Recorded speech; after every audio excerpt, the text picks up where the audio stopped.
Burn Live. What's up, ladies and gentlemen? Burn Live, Marijuana, keeping you connected. Hashtagging these red eyes. Changing the viewers' eye rate. Keeping underage smoking off social media. Welcome to another live show, ladies and gentlemen. I hope everybody having a good night, having a good time. There has been an extremely loud time out here in Las Vegas with the Golden Knights winning the Stanley Cup for the first time. They've been out here since 2017. They win the first Stanley Cup. It was an extremely high score. Couldn't believe it was a weird score. I watched the whole game. I watched the whole playoffs ever since they was up in it. I'm a big hockey fan, if you can't believe it.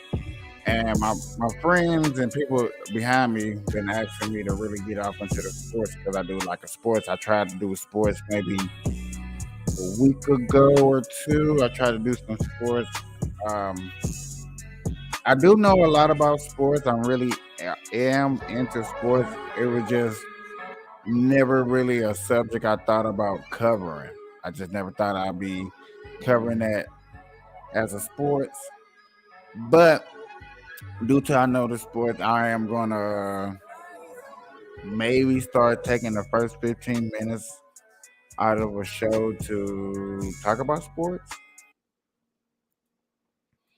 Giving sports its time and due and its recognition because I do love sports and Las Vegas then had a team since 2017, Vegas Knights, and then the WNBA girls they came and they won a championship.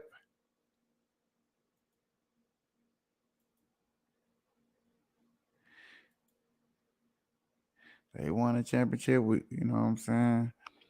It was maybe celebrated, highly celebrated, but this right here, ladies and gentlemen, as 9-3 was the score.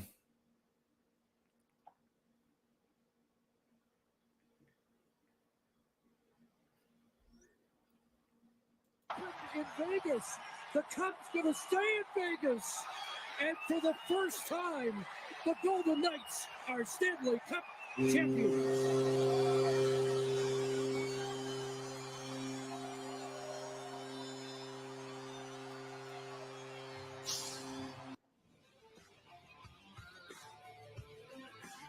I told my people that I was gonna show just a little preview. And he like, man, you ain't gonna be able to show. I'm like, I'm gonna show it just a little bit. Not showing much. But look at them smiles on them guys' faces. 7 years. People didn't care about who they was, who they could have been, and what they stood for. Nothing. They had a packed season this whole season. Like they filled the arena every game. That to me was amazing too. I did not know that. Um,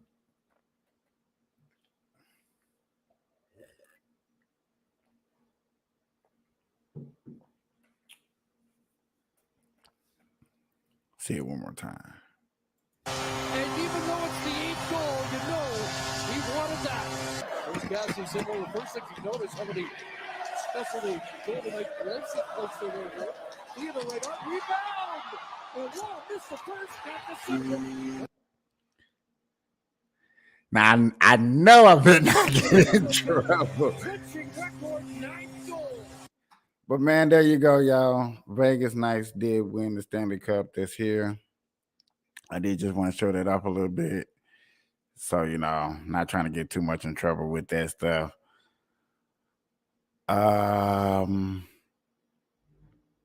Also learning some new rules and laws that's going to be coming to the NBA. Some you may agree with, some you may disagree with. I did just see this video not too long ago. It was interesting. There are some big changes something I coming should to the share. NBA next year that have been confirmed, as well as some crazy rumors about changes that might make their way into next season, like a 4-point line, a shorter shot clock, and even a new ball. But before we get to that, here are some of the changes we know are coming for sure. Next season, the NBA is going to implement a mid-season tournament where each player on the winning team is going to win $500,000. Now, in this mid-season tournament, all of these games are going to count as regular season games for these teams. Mid-season tournament.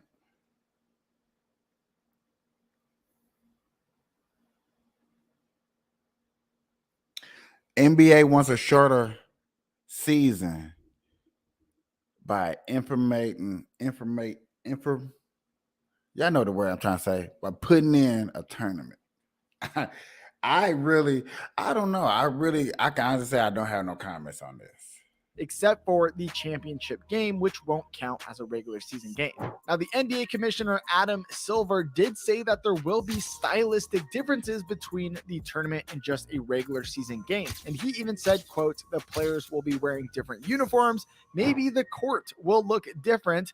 And then he also said, you'll know that it's not just a regular season game. Now, this tournament is very comparable to European soccer, where their teams compete for a number of different trophies throughout the year. So a question you might be asking yourself is, why do this and what is the motivation for the players? Now, in the past, they've been talking about rumors of this happening and even the rumor of $1 million going to each player, but they decided to land on the winning team gets $500,000 and the runner-ups, each of those players are going to get $200,000 each. So is that enough incentive for them to do it? I think so. Now, why is the NBA implementing this? They are really just doing this to get more eyeballs in the middle of the season when things start to kind of slow down and die off. They want more people watching basketball. More people watching basketball equals more money for the NBA's pocket. Another confirmed change coming next season is a new rewards rule that's going to affect every single player in the league. And this rule states that a player must play at least 65 games to be eligible for awards like MVP and All NBA.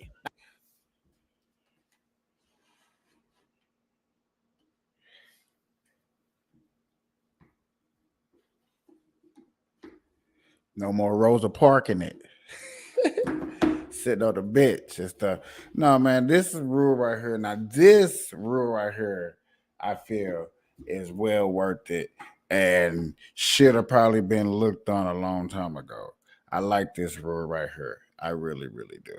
This is where it's at. This is up the alley. Now, in 63 out of 65 games, the players must play at least 20 minutes. Now, really, this is just an effort to try and get rid of load management, which we made a video all about that you can click the link in the description. But there's even more changes coming, like a change that is going to affect the draft process. Now, this change is regarding the NBA Draft Combine, and it states that if a prospect is invited to the event but doesn't attend, they are going to be ineligible to be drafted. Now, NBA franchises have been pushing this rule for years because many top prospects elect to skip the combine, and this leaves the NBA teams in the dark and it kind of hinders their draft process. Now, this won't be a problem anymore because this is a requirement now if you want to make it to the big leagues. In regards to the draft process, another rule came up when the NBA Board of Governors approved this rule on May 10th, 2023, which will allow teams to trade their draft picks up to 4 years in advance. And so this is a significant change from the previous rule, which only allowed teams to trade their draft picks up to 1 year in advance. Now, this is going to give teams more flexibility in their roster construction. For example, let's say a team that is rebuilding,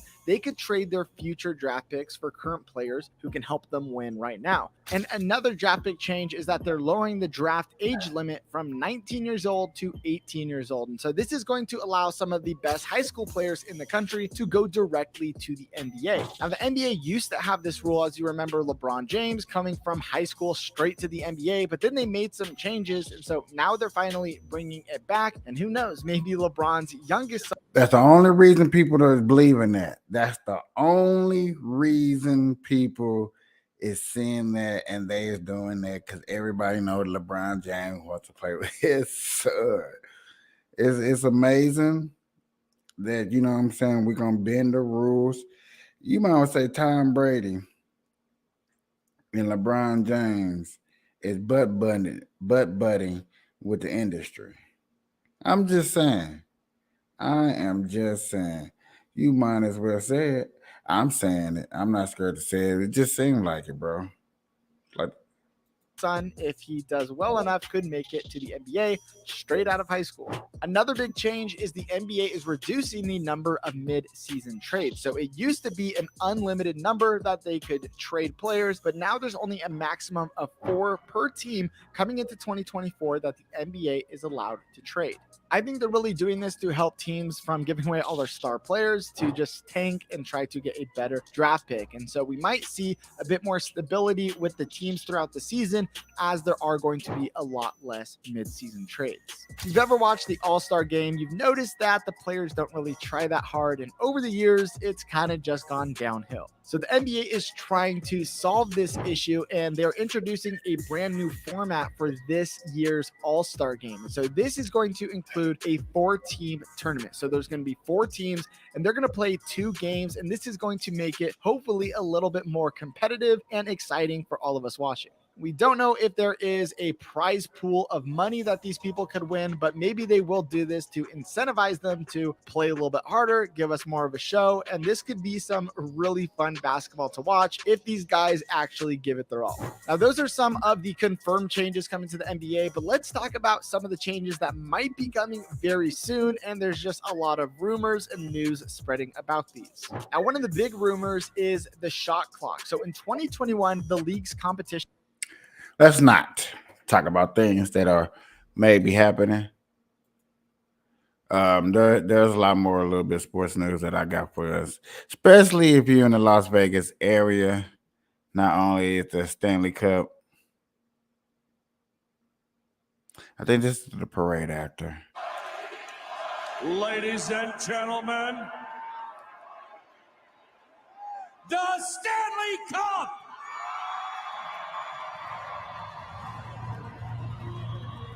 That's what you play for. I know people that like basketball and football and elsewhere. Like, what in the hell is that? That cup right there is older than any NFL cup you can ever think about. That cup is bigger than any World Series cup that you can think about.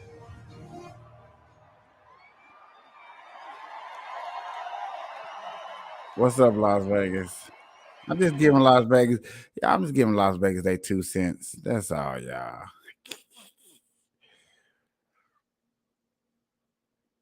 Oh, I kind of want to see this, y'all. This is another thing that has to do with us. Well, The Las loyalty of the Vegas. fan base is always going to be here. It's been here for 50 plus years, and I don't see that fading. This was the boycott because Oakland A's is about to lose their team. I think it's actually been official today that they're losing their team. You take your heritage with you. They brought it from I've been Philly, looking for that they took it article. to Kansas City, they took it from Kansas City, they brought it to Oakland. It's been here a long time, and they're going to come out and show that support. And I think it's going to be an exciting night for the players in terms of just feeling that energy and that support. Yeah, it's just a random Tuesday night with the A's hosting Tampa Bay. Usually this would be a small crowd at the Coliseum, but instead tonight, fans will be packed in attendance. Back in April, Stu Clary and fellow fans chose this night kind of randomly because of all the circumstances, but they wanted to make their statement. They wanted to make their presence and displeasures known. This is the rare reverse boycott game, June 13th, 2023, a date that's been on a lot of these fans' calendars for quite some time. On that note, let's bring in Valina Jones of NBC Bay Area. She's covering tonight's events and storylines from the Coliseum. Valina, thanks for coming on with us. What is it like out there? Because I've never even seen a reverse boycott before. I'm not sure that's a thing before this situation. How do you describe the atmosphere? Right. You know, it's a lot of energy. You can see tens and thousands of fans coming out here tonight. They are expecting tens of thousands of fans in these stands, and this is the first time that the A's have seen this much action. You can hear the cheers from the crowd of "Sell Our Team," and that is really the heart of tonight's reverse boycott. Fans are fighting. Is it me or is they saying sell the team? Something smells in Las Vegas. Stay. But then you got people right next to them talking about sell the team. Confusion in Oakland. Confusion in Oakland. To keep the team in Oakland, they say they want to send a message to the team: don't leave the Bay, just sell the team. A longtime fan booster club, the Oakland 68s, are giving away these green shirts that you see that say sell, and that's really their message.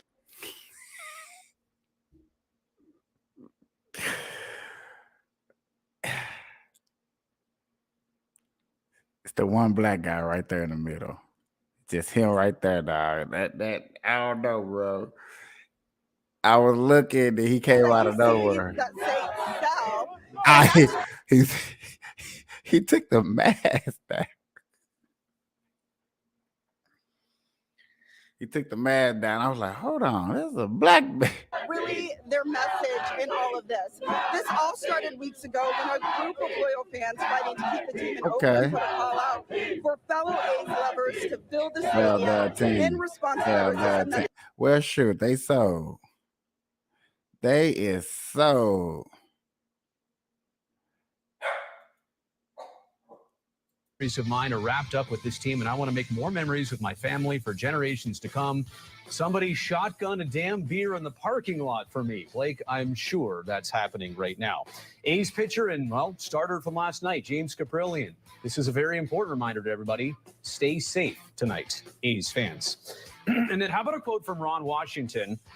This was actually from USA Today. It's quoted here on Twitter. Ron Washington, obviously of A's fame, saying, quote, "I hope they stay in the Oakland Coliseum as long as they can. That field is one of the best fields in baseball. It's impeccable. If you don't know where you're going to after you left that damn field, you think you're in a grand place." And as mentioned before, the A's donating all ticket revenue from tonight's game to 2 local community organizations. Obviously, that maneuver is being both favored and criticized by some.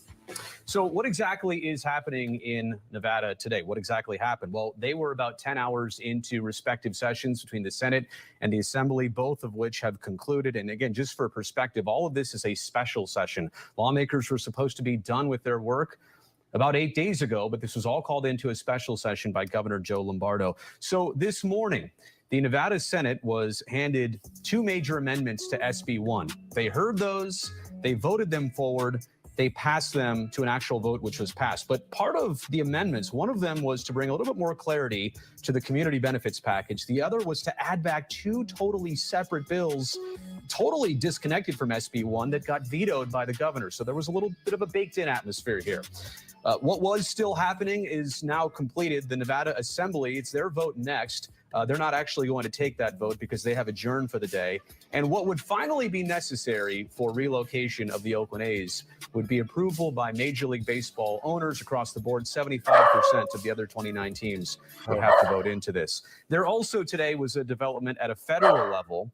Representatives Barbara Lee and Mark Desaulnier said that they're going to try and introduce something called the Moneyball Act, which would require owners of any professional baseball club seeking to relocate to compensate the state and local authorities that they move away from. If the owners do not oblige, says the statement, baseball would be exempt or subject to being subject to the antitrust exemption laws that they have been exempt from for over a century. So stay tuned on all of that.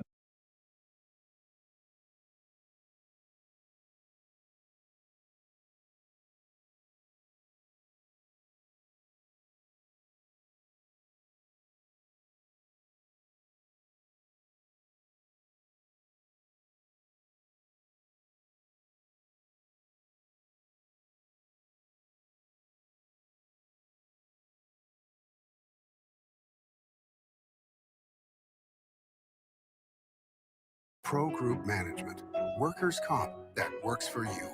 This is 7 at 7 from the Las Vegas Review-Journal. Good evening, I'm Jen Ah. Thanks for joining us on 7 at 7. We've got team coverage tonight in sports, but first in business, sponsored by Bank of Nevada, Bank on Accountability. Breaking news tonight as the A's ballpark funding bills approved by the Nevada Senate. After more than a week of waiting, the Nevada Senate voted 13-8 to approve the $380 million in public financing for a baseball stadium here in Las Vegas. The vote was bipartisan to support an amended version of Senate Bill 1. Senate Bill 1, having received a constitutional majority, is declared passed and ordered to the Assembly. The amendments would modify Senate Bill 1 and outline a plan for accountability, which should provide up to $380 million in public financing for the $1.5 billion stadium.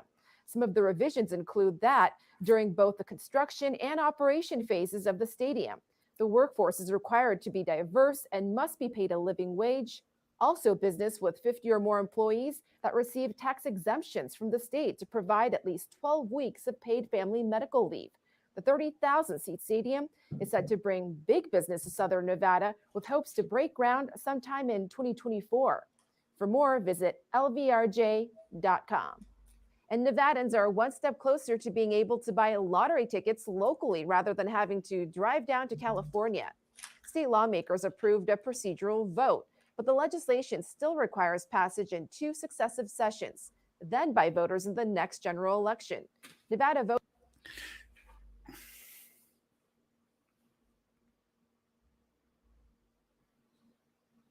We voting on the most dumbest, stupidest things in Nevada that doesn't help us really grow the economy. I'm just going to put that out there because I know I'm supposed to be stopping, but I'm going to make that a well-stated fact before I keep going that you're seeing for us people that watch us out here in Nevada.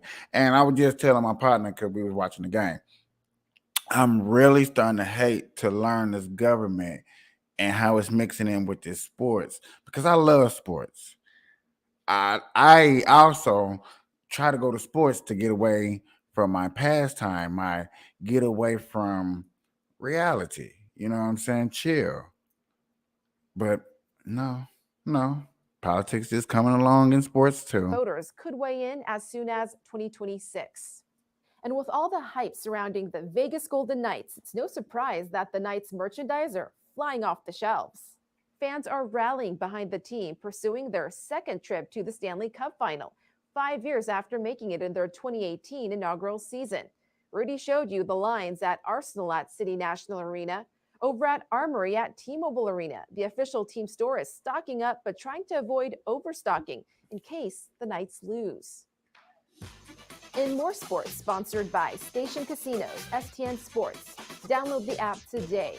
The Vegas Golden Knights are on the cusp of possibly winning their first Stanley Cup in franchise history. We have crews talking to fans at watch parties across the Las Vegas Valley while the game is underway at T-Mobile Arena.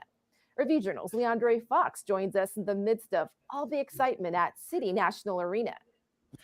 No, we're not, because we already know what happened. We covered it. All right, this is just me trying to overcover it, but no, we're not going to go to The loyalty of the fan base is always going to be here. We're not going to go to It's been here for 50 plus years. And stuff like that. Yeah, I appreciate it, but we not.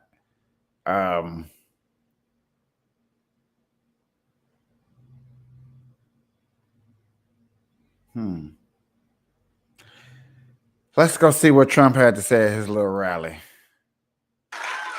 They want to take away my freedom because I will never let them take away your freedom. It's very simple. They want to silence me because I will never let them silence you. They want you silent. And I am the only one that can save this nation because you know they're not coming after me. They're coming after you. And I just happen to be standing in their way, and I will never be moving.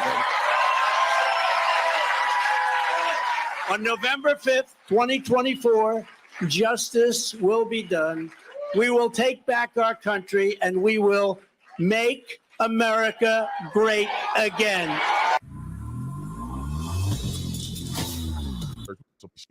About Trump and his arraignment due to the indictment on 37 charges related to the documents that were found in Mar-a-Lago.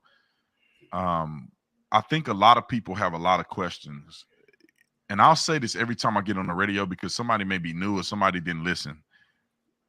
I do not have confidence that this particular indictment, none of them, to be honest, are done in good faith. I don't have the confidence that people in our government, that they are not attempting to use political leverage to attack an opponent, a political opponent to Joe Biden. Roll Director Comey's clip. Although there is evidence of potential violations of the statutes regarding the handling of classified information, our judgment is that no reasonable prosecutor would bring such a case.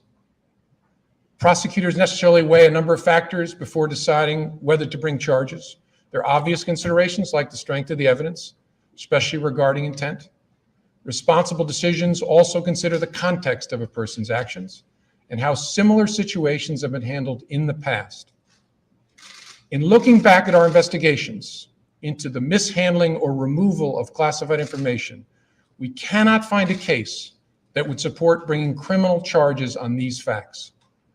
All the cases prosecuted involved some combination of clearly intentional and willful mishandling of classified information or vast quantities of information exposed in such a way as to support an inference of intentional misconduct or indications of disloyalty to the United States or efforts to obstruct justice.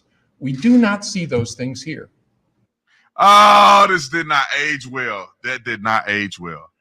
You got to be smoking crack, meth, and I don't know what else you're doing LSD at the same time. Comey said the combination of things that he made reference to was exactly what Hillary Clinton did. Intent. She set up a server in her house with intent to never disclose it to the United States government. Trading, being a traitor to our country. She literally, in the Benghazi situation, she had American citizens at the embassy begging her, please send us reinforcements, it's getting dangerous. And she's receiving like 600 emails. Yeah, I'm not talking about 1, 2 emails. I think it was like 600 emails of them inquiring to her and asking for her to send them reinforcement and backup.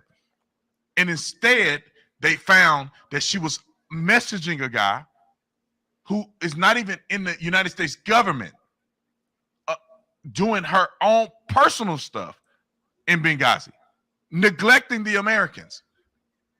And then when the Marines want to go and rescue, she told them to stand down.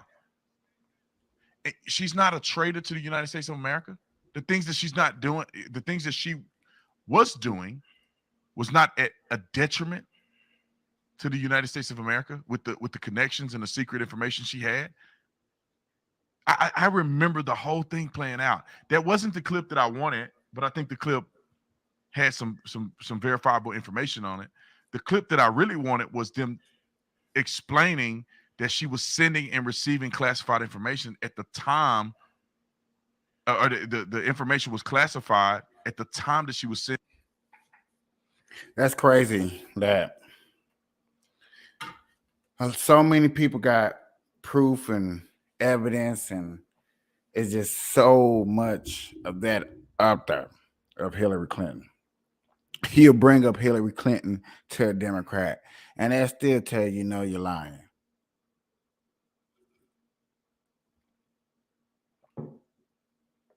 Personal servers. Trump had documents. You let her go, you lock him up. Basically, that's what everybody wants to get on.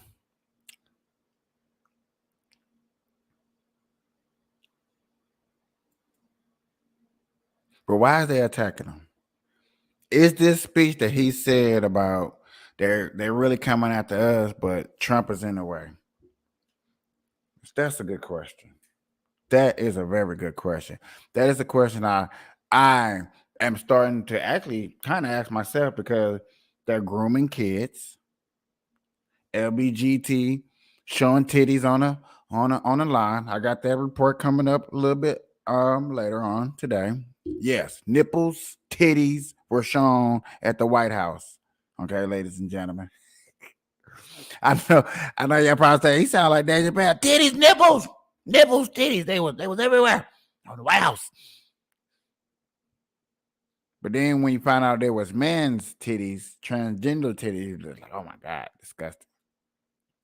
But there was kids there too. To ramp up their persecution of Christians, pro-life activists, parents attending school board meetings, and even future Republican candidates, which they do.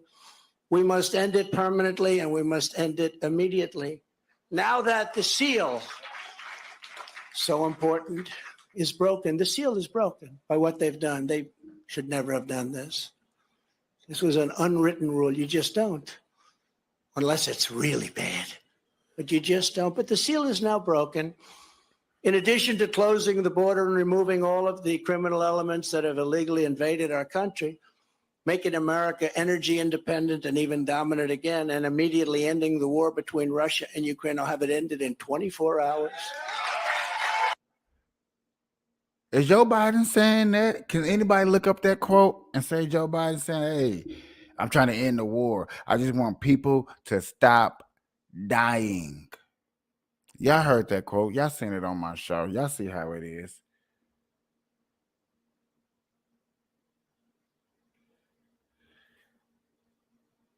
It's weird. And you know what I'm saying? If Hollywood, which they say Hollywood, or like Agent Tate said yesterday, the Matrix is upon us.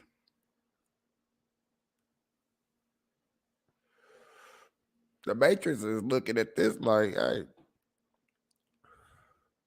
he's right. Maybe he's onto something. What if he's truly onto something, y'all? I will appoint a real special prosecutor to go after the most corrupt president in the history of the United States of America, Joe Biden, and the entire Biden crime family. Name a special prosecutor. And all others involved with the destruction of our elections, our borders, and our country itself. They're destroying our country. And when I'm reelected, and we will get reelected, we have no choice. We're not going to have a country anymore. I will totally obliterate the deep state. We will obliterate the deep state. And we know who they are. I know exactly who they are. They want to take away my freedom because I will never let them take away your freedom. It's very simple. They want to silence me because I will never let them silence you. They want you silent. And I am the only one that can save this nation because you know they're not coming after me. They're coming after you. And I just happen to be standing in their way, and I will never be moving. Y'all heard stuff like statements like that where people make allegations and they make statements that, oh man, this is not fair and that's not fair, and they be like, man, it only happens to me, or it only happens to the unfortunate. You know what I'm saying? It's only those certain type of people who get that unmisfortunate haps that happens to them. But then it happens to Trump. Oh, he deserved it. It couldn't happen to a better candidate. More people like Trump needs to get put on blast like this. I mean, these are things that I hear every day. Like, trust me, I hear, I'll be like, why do a person that fights for your freedom, which a lot of people claim that there's nobody out there fighting for your freedom and rights, so we don't have no rights, we have no freedom. You see what I'm saying?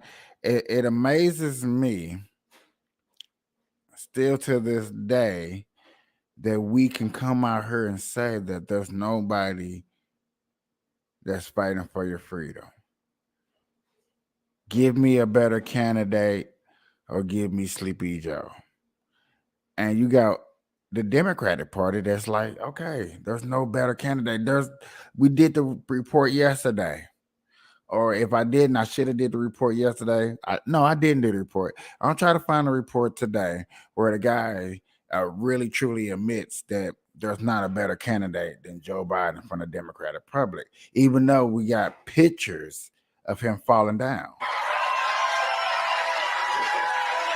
On November 5th, 2024, justice will be done. We will take back our country and we will make America great again. After Trump's arraignment, they made it quick. Both parties decided that they weren't going to read the indictment, which I'm surprised they didn't try to double down and make them read the indictment just for, the sake of embarrassing Trump or trying to, get a dig in. They didn't read the indictment, so therefore the arraignment was done quickly. Trump pled not guilty. And then after Trump left, the man that he is, the celebrity that he is, he ended up going to a Miami cafe where he paid for everybody's food and they sang him happy birthday.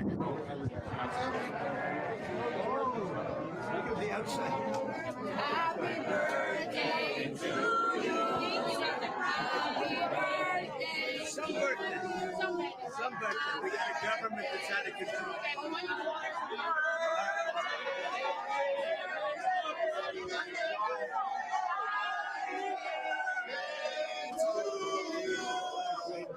What a great group of people. What a great group. Okay. I'm not gonna sit up here and keep watching that shit. In other news, ladies and gentlemen, which I just literally just seen. Let me go to this. I can go find. Oh my.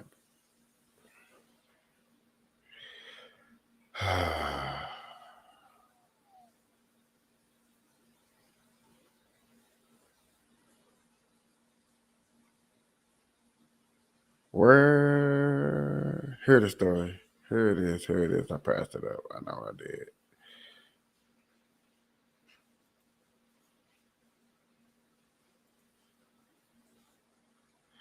What the hell?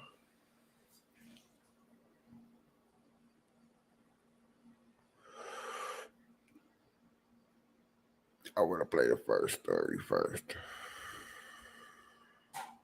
It has recently come to my attention that conservatives are trying to use the video of me topless at the White House to try to call the community groomers, etc. And I would just like to say that, first of all, going topless in Washington, D.C. is legal. And I fully support the movement in freeing the nipple, because why is my chest now deemed inappropriate or illegal when I show it off? Boy, oh boy, oh boy, oh boy, oh boy, we gotta talk about a turn of events that I never thought that I would see in my lifetime, because the Biden administration is learning the hard way what happens when you get in bed with people who are extreme, right? He's learning that, again, when you get in bed with these people, there are consequences, right? And there most certainly were consequences, because if you guys were not aware, there's a whole lot of backlash against Biden in the White House for hosting a pride event, again, in D.C. at the White House on the lawn, in which you had transgender influencers, like, for example, Rose Montoya, show up to the event and go topless. Yes. This transgender person, who's a transgender woman, okay, a biological male, went topless with the fake boobs, right, on the White House lawn, okay? And now the White House has to come back and ban that influencer from coming to future White House events, plus other influencers who also went topless, because, of course, this was going to happen, right? And they went a little bit too far, even too far for the woke Biden administration. Again, the irony here is crazy, and I have a whole lot to say about this. But before I get in there, I just want to let you guys know, if you like my channel, you want to support my channel, you can check out my new merch. For example, like my Democrat Party website, G4. Without further ado, I actually want to play the clip that actually was posted by Rose Montoya, okay, in which this person shows what they did. Welcome to the White House. Thank you. Happy Pride Month. Happy Pride Year. Happy Pride Life. Yeah. transgender children.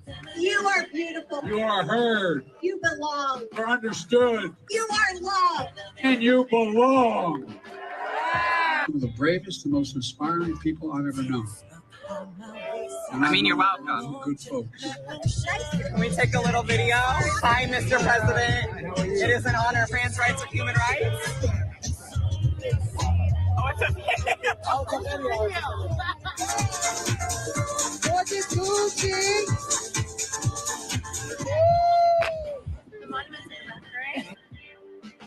Gay news. Are we topless at the White House?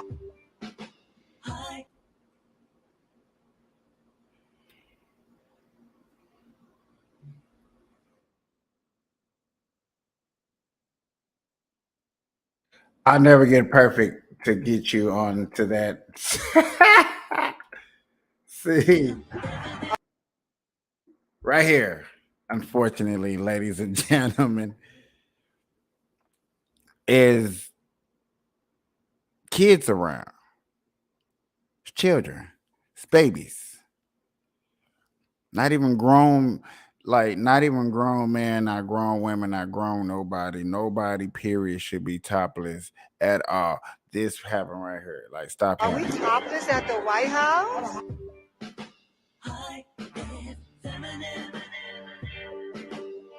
Yeah, so you seen that, you heard that. Now, before I really get into this, guys, I want to say this. I want to get this disclaimer.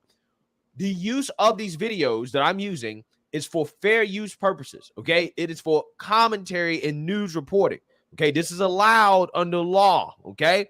That I can use this footage for fair use. Now, I'm saying that for a reason, guys, okay? And I don't want to get into details, but just in case a certain influencer wants to get upset about me using this, I'm already saying out loud what this is, okay? So if this has to escalate legally, then we can go there, right? But I'm just saying. If it escalate, I'm calling black conservative lawyers. So, because I ain't got no lawyers and I can't, I'm going to need help. So, this is the news. This is fair use. So, this influencer, Rose Montoya, decided to respond to the backlash that they had been receiving because, again, a lot of conservatives are upset about what this person did on the White House lawn. And this is what they had to say. Take a look. It has recently come to my attention that conservatives are trying to use the video of me topless at the White House to try to call the community groomers, etc. And I would just like to say that, first of all, going topless in Washington, D.C. is legal. And I fully support the movement in freeing the nipple, because why is my chest now deemed inappropriate or illegal when I show it off? However, before coming out as trans, it was not. All you're doing is affirming that I am a woman. All you're doing is saying that trans women are women, because for some reason, people like to sexualize women's bodies and say that they are inappropriate. My trans masculine friends were showing off their top surgery scars and living in joy, and I wanted to join them. And because it is perfectly within the law in Washington, D.C., I decided to join them and cover my nipples just to play it safe, because I wanted to be fully free and myself. I had zero intention of trying to be vulgar or be profane in any way. I was simply living in. Dan sound like he got a problem. Don't he sound like a Dan, a David?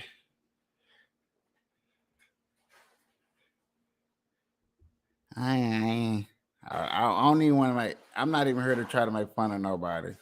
But that's just disgusting that you would even go topless at the White House. So the people that want to be treated like women so much, once they actually get treated like women, they want to boo-hoo, whine, and complain, talk about, why are you sexualizing women's bodies?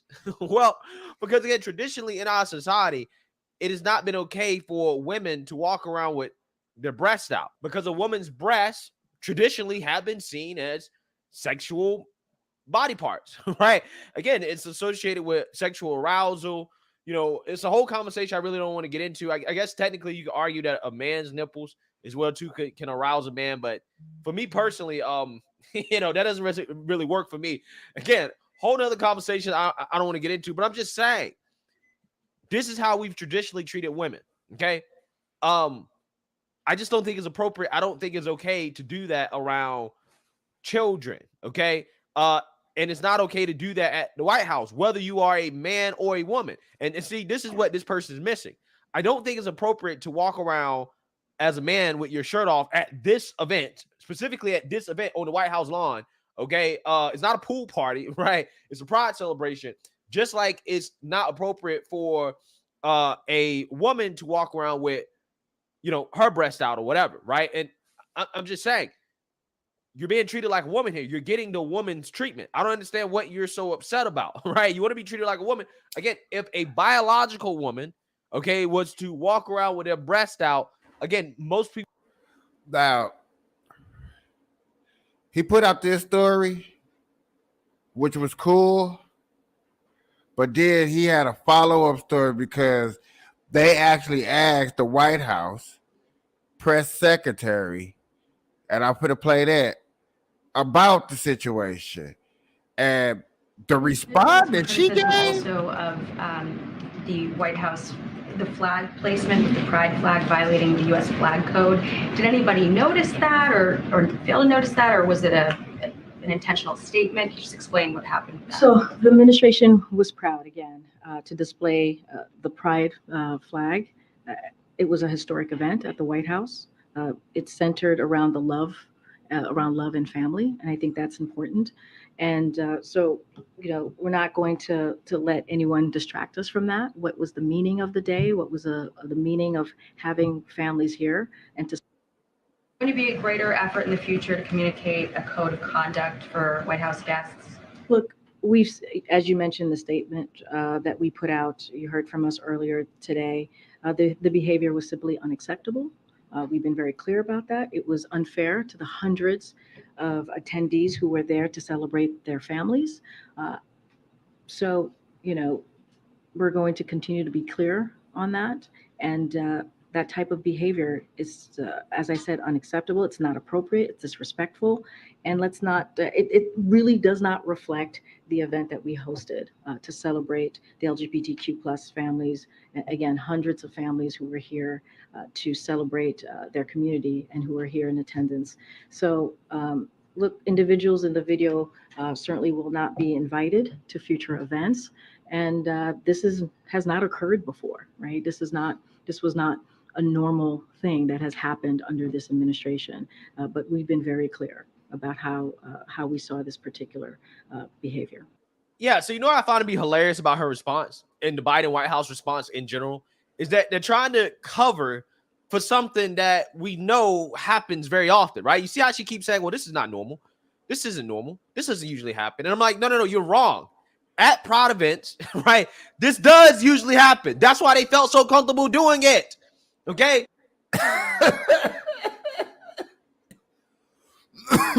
He got my boy got so hype. He got so hypey, bro. That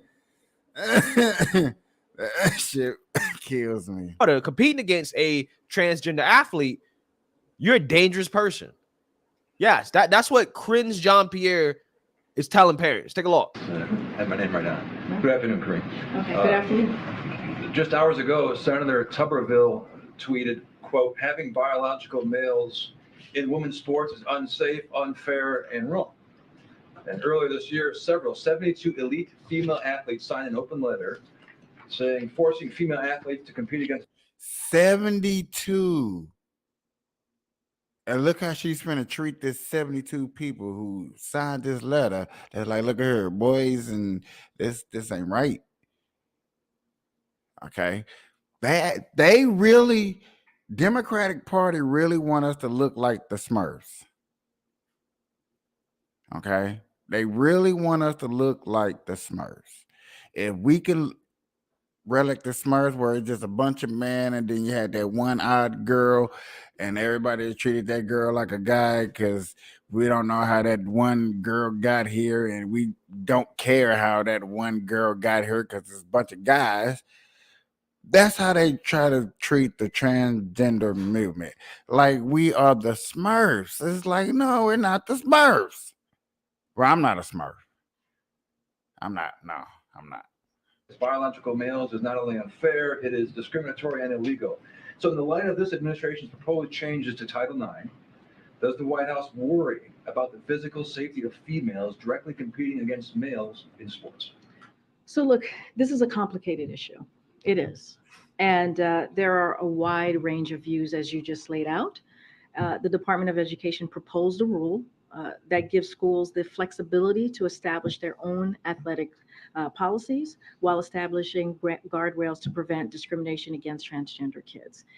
And so I also want to make clear that this is a proposed rule, and members of the public have the ability to provide comment as part of the rulemaking process. And so any additional questions that you may have of this proposed rule, certainly I would refer you to the Department of Education, but we do understand this is a complicated issue. What would the president say to parents out there who have daughters, let's say in high school, for example, who are worried that their daughter may have to compete against a male, a person born male, and there could be directly in physical athletic competition and worry about their daughter's safety? So look, what you're alluding to is basically saying that transgender kids are dangerous. It sounds like that's what you're saying. Well, you're saying that their safety is at risk.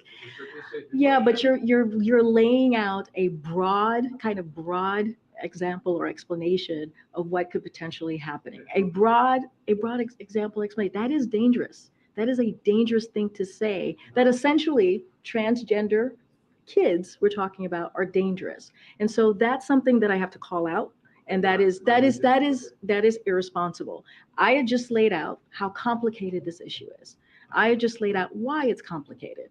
And so anything that you have any additional questions, I refer you to the Department of Education. I'm going to move on. I know there are other people. Go ahead, Tam. Yeah, so that answer right there from Cringe Jean-Pierre really annoyed me. Okay, and the reason why it annoyed me is because this is exactly what the Democrats do every single time you ask a legitimate question about the extremism of their policies. They know they're extreme, right? However, they don't want anybody questioning the extremeness of their policies. So therefore, they call you a dangerous person simply for questioning them. Because that's what she said. She said parents that believe that their children or their daughters could be in danger, okay, from competing against transgender athletes in sports, that's dangerous, right? That is dangerous. They're dangerous because implying that trans kids can be dangerous is dangerous to trans kids. And see, they do that because they want you to back down, right? They want you to back down from alluding to this idea that trans kids are inherently dangerous. Well, I'm not going to back down because ultimately, at the end of the day, a biological boy competing against a biological girl in sports is dangerous, right? That's just a fact. That is more dangerous than a biological girl competing against a biological girl. Now, if the facts lead you to conclude that trans kids are dangerous, then that's the conclusion that you reached, okay? I didn't reach that conclusion. You reached that conclusion, okay? Because these are the facts, right? I mean, we've seen this stuff happen. This is a clip of Peyton McNabb, a girl from North Carolina. You've all seen it before. She got concussed because she was forced to compete against a biological boy in volleyball who spiked her in the face, sent her to the hospital. And this is what she had to say about it. A high school volleyball game by a transgender athlete on the opposing team. I suffered from a concussion and neck injury that to this day I'm still recovering from. Other injuries I still suffer from today include impaired vision, partial paralysis on my right side, constant headaches, as well as anxiety and depression. I was unable to play the rest of my last volleyball season, and although I'm currently playing softball, I'm not able to perform as well as I know I have in the past because of the injury. My ability to learn, retain, comprehend has also been impaired, and I require accommodations at school for testing because of this. I could go on and on about how this incident has affected my life, but I'm not here for that because I'm not here for me. Because for me, I know that my time playing is coming to an end. I'm here for every biological female athlete behind me. This young woman basically had her volleyball career ended. I believe she might be a senior, okay, in high school. So now her career is over. Okay, she's trying to salvage the rest of her athletic career that has been robbed from her by.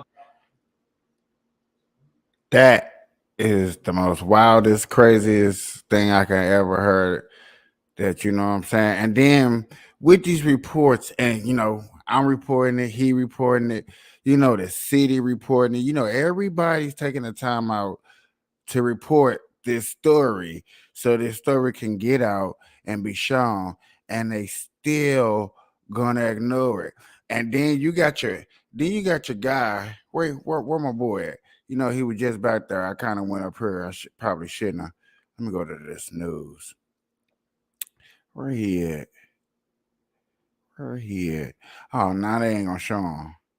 Now they not gonna show him. What's the Democratic show I'll be putting up here to get his little evil Democratic? Look at this dumbass. I'm horrible with names, but it don't matter. You know what? It does matter. Him. Where he at? Let me bring him up. Donald Trump's got to be a show up for. My he's with all of this. He has never ever complained about transgender and the sports. He's never commented. He's never posted nothing. Like, how can you, Shaka Khan, be with this? I don't get it. I really don't understand how they just like, okay, man, we cool. You know, we lock up Trump and we'll let the transgender run the White House. I bet you we go to his thing, he has not. Let's look, y'all. Let's look. He has not reported about that LGBTQ at the damn White House. Oh, yes, he did. Oh, he reported about the White House, y'all. Let's see what he reported about the White House. Juneteenth. What? Juneteenth.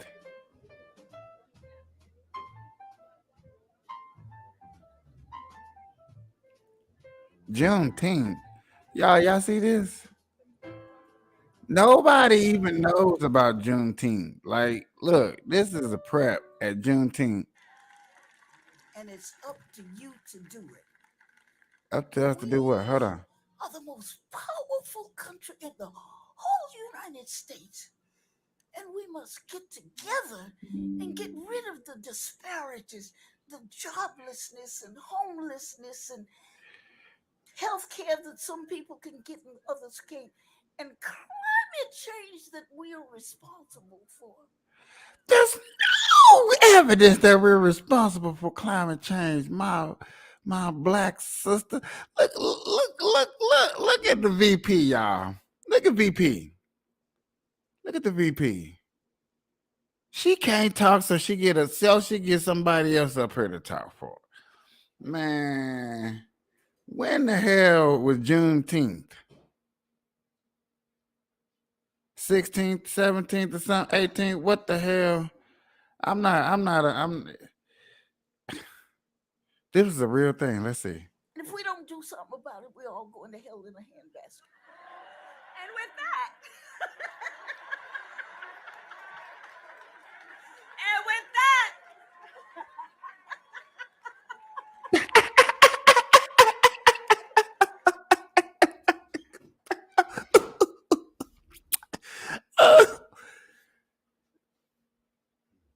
The hell?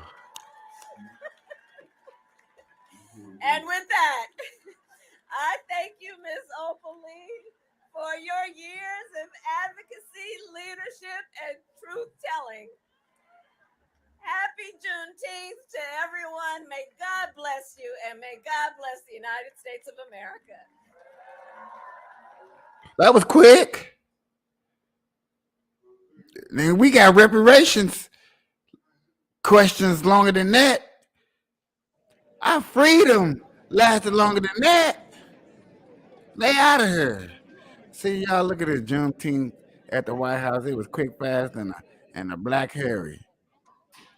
LBGTQ got more pub than that. Look, now they done brighten up the light. Look, now it look like it ain't a stormy, bright, dark ass Please day. welcome actor, producer, and musician Cliff Method Man Smith. What? No, they didn't get meth. No, they didn't get meth in the game. Meth.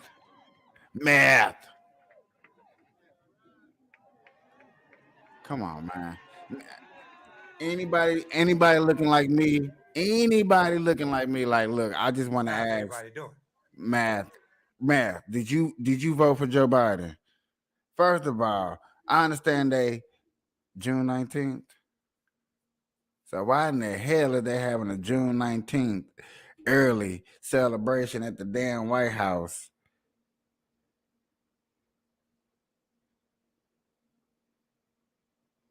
Did you say meth? I don't know. Happy June. No, not meth. Ladies and gentlemen. Yeah, meth. President, Vice President Harris, Mr. Method Man. I am honored to be here with all of you tonight. 2 years ago, President Biden established Juneteenth as the first.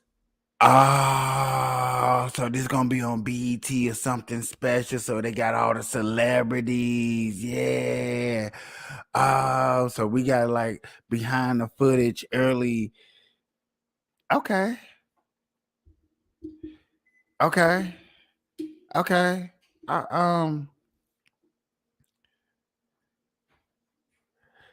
But if this is for my question is this for the niggers or is this for the niggas? Which one is this for? I'm like, is this for us people now or is for the people back then to where we need to stay out of their business and we probably be celebrating them? I just want to make sure when I celebrate June 19th, what am I celebrating? Am I celebrating what? Just blacks or blacks or black?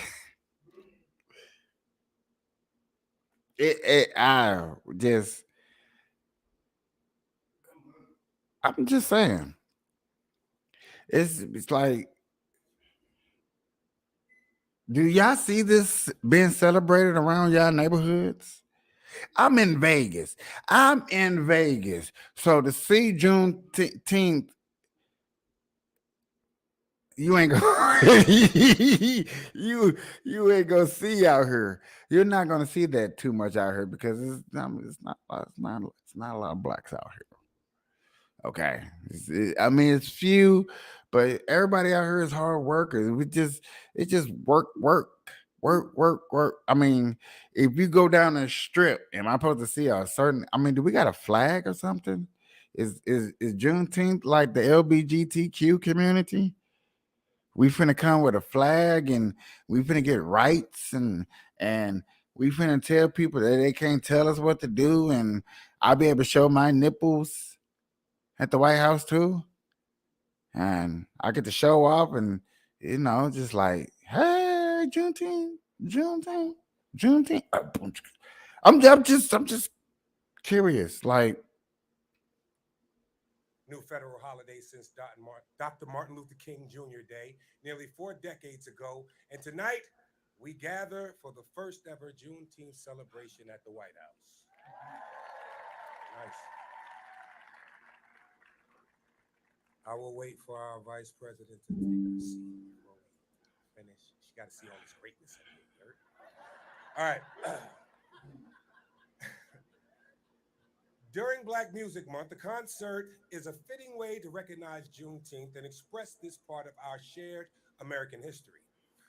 For it is through music. I got another question too. I don't mean to keep. Yes, I do mean to keep cutting Method Man out because I like Method Man. But I got questions. How can we celebrate Juneteenth during Pride Month? Like, does that even make sense? Am I tripping? Nobody thought about that. Hey, President, Juneteenth, Pride Month, you know what I'm saying? They're kind of pretty they're kind of crowded, they're kind of crowded there, they got that whole month there. Can we pick another day, another month? You know what I'm saying? We already it's like February, Black History Month is 28 days. So they're like 29, 30, 31. You got 3 extra more days, okay? You got Martin Luther King Day, so now you got 2. Now you got Juneteenth. Now you got this one more. We got one more day. Black people. Do you understand? Do you get it? You got one more day to pick for Black History Month.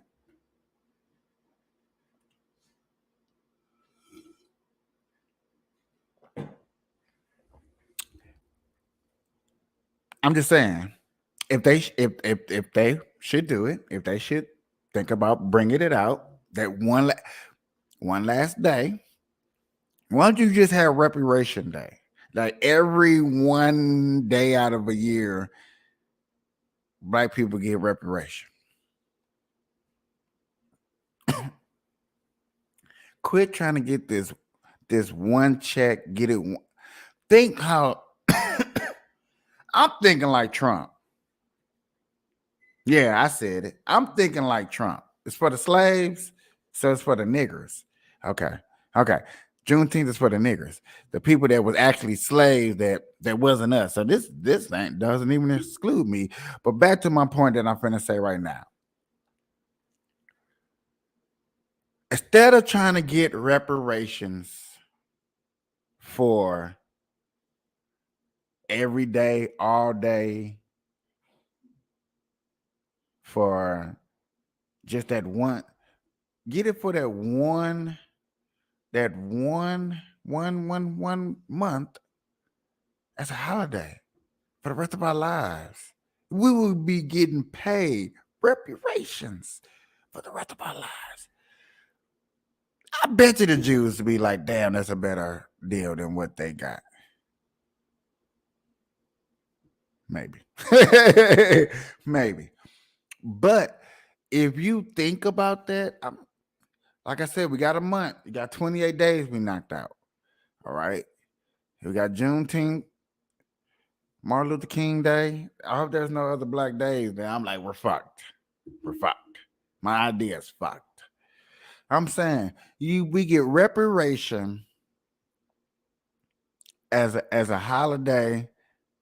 Put it in. I don't know.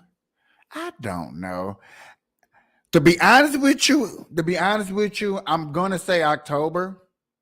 Not because it's my birthday month. No.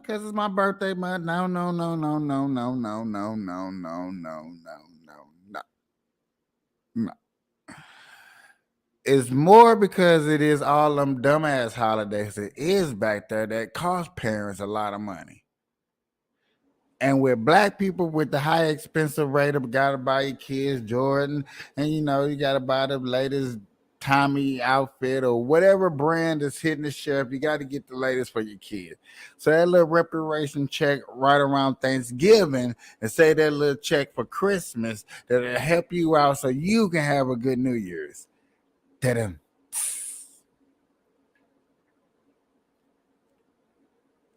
You see what I'm saying?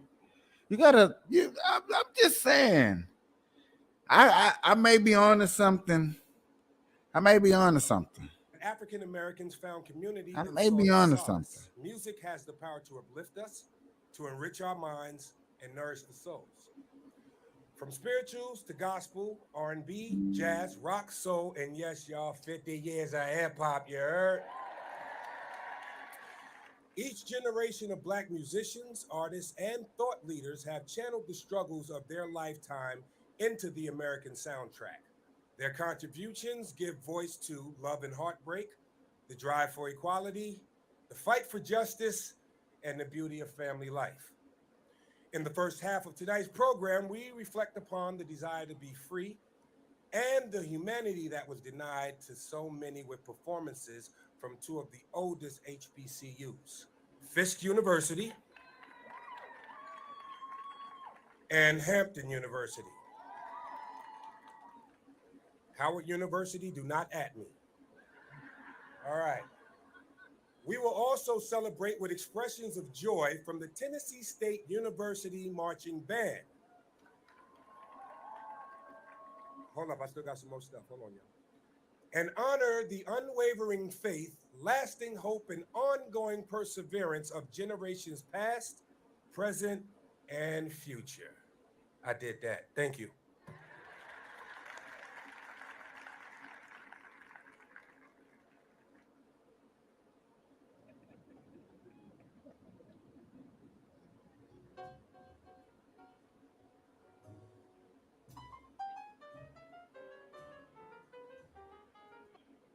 Oh, see, all about the music.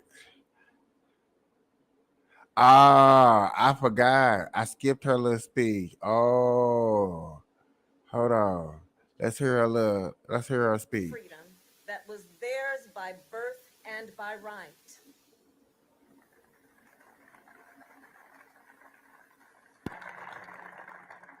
And as we celebrate, we also remember that it would be 6 months more before the 13th Amendment was ratified and all enslaved people in America were declared free. America is a promise of freedom, liberty, and justice. The story of Juneteenth, as we celebrate it, is the story of our ongoing fight. Dude, this sound believable how she makes sure she hit that. Let me read. Like, Juneteenth is supposed to be Blacks getting that freedom, that life, that choice, that love, that heart, that soul, that want, that everything that we look for as our slaves were slaves in America and became freedom, and they want to be I don't think they really want to be celebrated. I just think they wanted to make sure that we stay free. I'm just saying, just my 2 cents. But this speech, To realize that promise, not for some, but for all. On Juneteenth, you know what that pause was for the applause. I bet you on my mama, I wish I could see. I bet you it's like, say this, and then they supposed to clap. Nobody clapping for that. Nobody claps. we are also reminded of the duality of progress. As we fight to move forward to expand freedom, we must also fight to protect the freedoms already won. And as we know, we can take nothing for granted in that regard. For example, let us look at the sacred freedom to vote, the freedom that generations fought country. After decades of advocacy from Miss Opal Lee,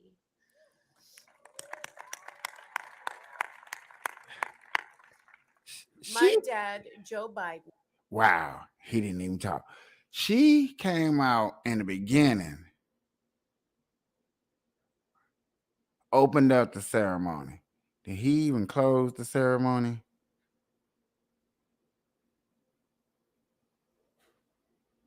He actually did. Wow. They actually did this the smart way.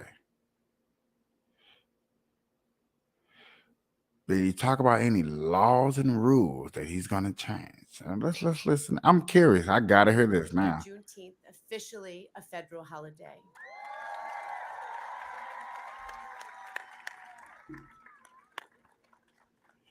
My dad has instilled in me a deep commitment to serving and honoring our history and making material changes to the lives of African Americans. Through his courage, he leads, bringing jobs, justice, and healing to communities all across the country. It is my great honor to be here today to introduce him. Dad, I tell you this all the time, but I want you to know how proud I am of you. America, you are so lucky to have him as your president. I don't know anybody who really, truly works harder for you, for the American people. Ladies and gentlemen, please help me welcome the 46th President of the United States, Joseph R. Biden Jr.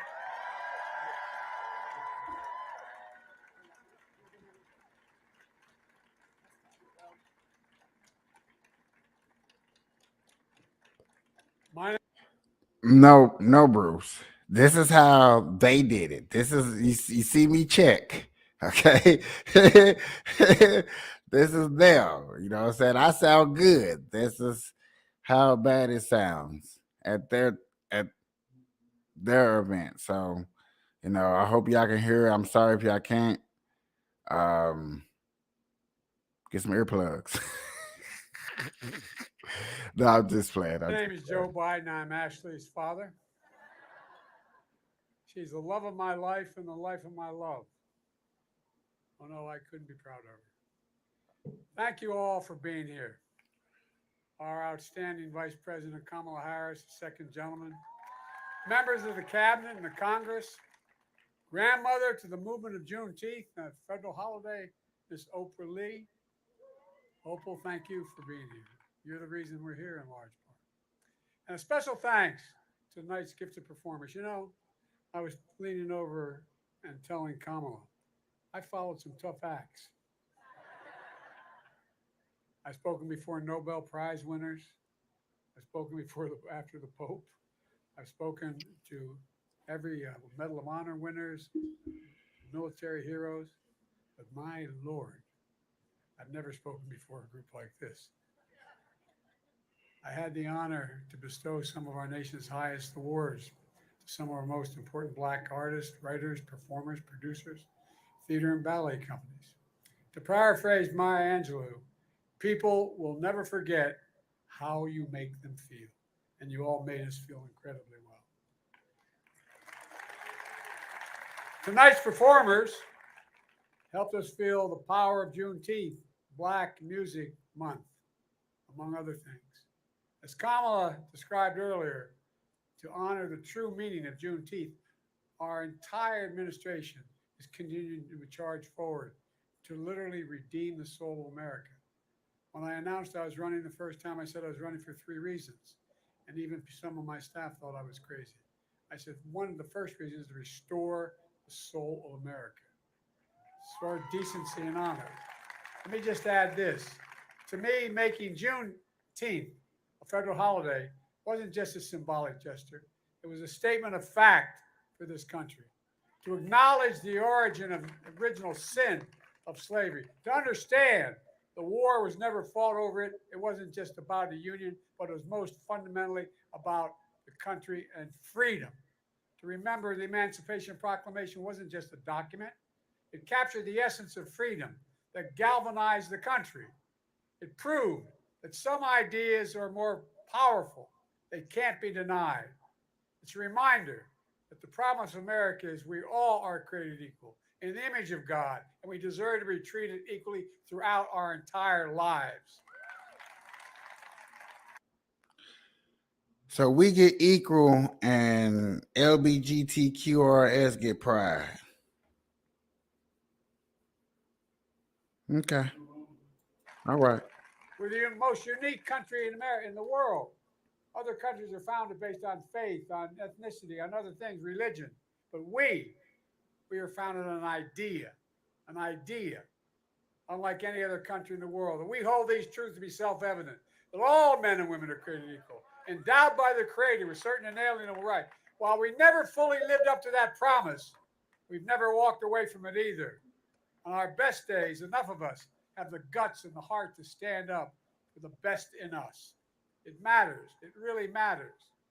As the past few years remind us, our freedoms have been put at risk by racism that's still too powerful a force. You know, I was a kid in the civil rights movement. I used to think, I honestly believe that you could defeat hate. But hate only hides. It hides under the rocks. And when given oxygen, just a little oxygen, it comes roaring back out again. And we have to stand up and deny it the oxygen. So Juneteenth, as a federal holiday, is meant to breathe a new life into the very essence of America. To make sure all Americans feel the power of this day and the progress we can make as a country. To choose love over hate, unity over disunion, and progress over retreat. Choosing to remember history, not erase it. To read books, not ban them. No matter how hard some people try. That's what's great about it. That's what great nations do. And we're a great nation. Let me conclude with this. As your president, I visited Tulsa, Oklahoma to say what happened there on Wall Street, on Black Wall Street 102 years ago was not a riot. It was a race massacre. It wasn't a riot. It was a race massacre. And from the pulpit of Ebenezer, from the bridge of Selma, in front of the graduating class at Howard, we've prayed, we've marched, we've celebrated. And here at the White House, we've hosted champion teams with Black athletes, continue social activism and advocacy. Yeah, I see that camera dude in the background pop up. And then every time Joe Biden says something, oh my God, this is supposed to be my rally month. He says it double. Yeah. Is this okay. All right. So this is what the Democrats are going to say. It's a prime example of a man changing. This is a man who has changed. This is a man who, when they first came into the league, who was racist or who was really trying to help the people. Because I'm like, I don't know. It's interesting that you hear this, and I'm like, he ain't make not a hot damn sense. Like, he didn't say absolutely freaking fucking nothing in his whole speech. That we all created equal. He said that like 3 to 4 times. Like I'm saying, yeah, let's go back down the rabbit hole. Like I said, we got Black History Month. That's 28 days. 29 will be Martin Luther King. 30 is this. You only got one more day to choose for us Black people here in America. I believe if you're gonna choose for this next one, it better not be no monument. It better not be no Juneteenth type ordeal. It better be reparations day for Black people for a holiday. So every day that day you're expecting a paycheck. I mean, I really, really think that us as Black people really need to think smart. I mean, smart, but outsmart ourselves. We got to start trying to outsmart ourselves and do better than ourselves, because this right here and letting people like Joe Biden give credit for Juneteenth is amazing. The law, 100 years in the making, to, believe it or not, to make lynching a federal hate crime, and hosted the first screening of The Till, the movie 100 years after the birth of the nation, was screened in this same room. Folks, my message on these occasions and on this Juneteenth day is we got to go forward. We have to move forward together. When we choose to protect the freedoms we all deserve, when they are attacked, that's when we cannot remain silent. Silence is complicity.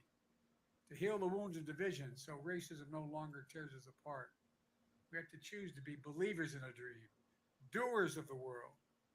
As the gospel song goes, we've come too far from where we started. Nobody told me the road would be easy. I don't believe he brought me this far, so lead me. My fellow Americans, I don't. He really got them niggas riled up. The Lord brought us this far. The good Lord brought us this far and leave us behind. We just have to remember who we are. We're the United States of America. There's nothing beyond our capacity when we act together. So happy Juneteenth. Bless you all. May God protect our troops. Thank you very much. Let's get the job done. Let's get the job done.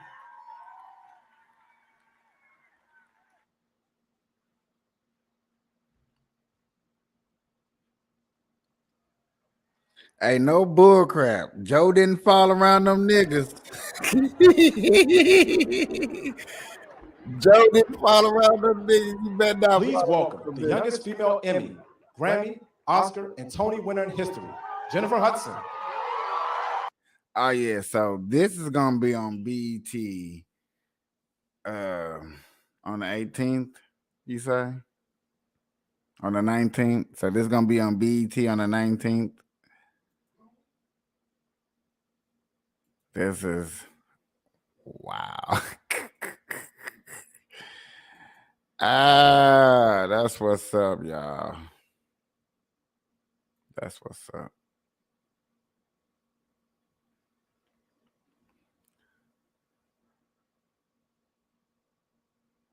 I don't think they're ready for this. I don't think they're ready for what they're about to allude to. I don't think they really truly know the gratifications of what they said.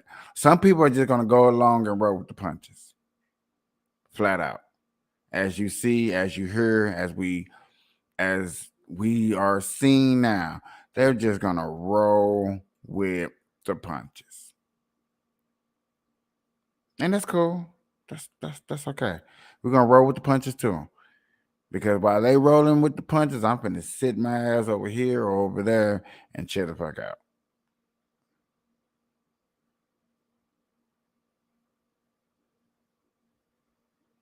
It's gonna come a time, it's gonna come a point in our lives where all this stuff is gonna come crashing.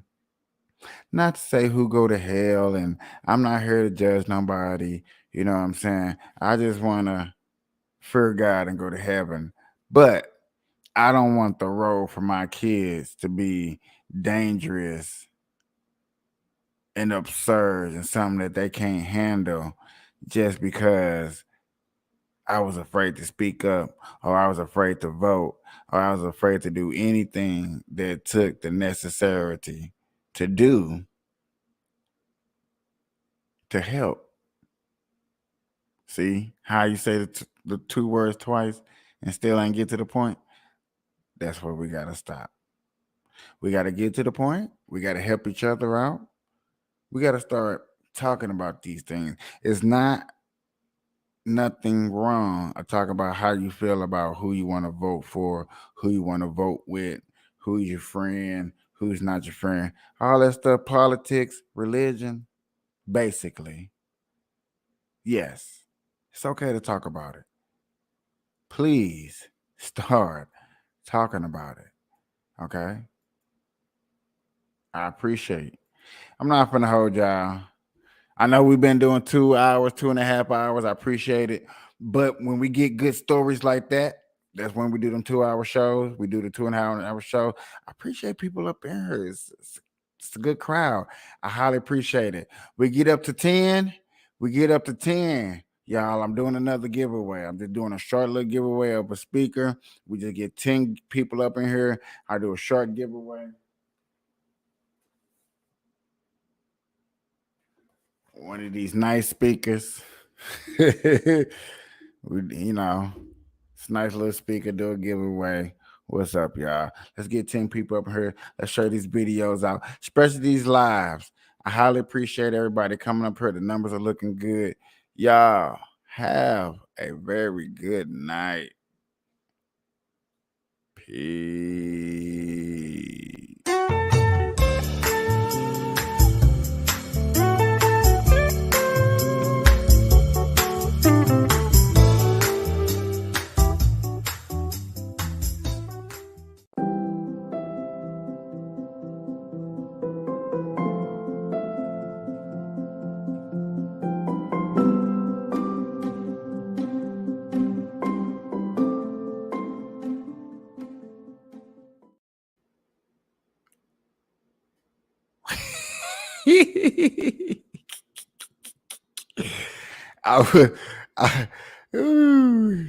Good night, y'all.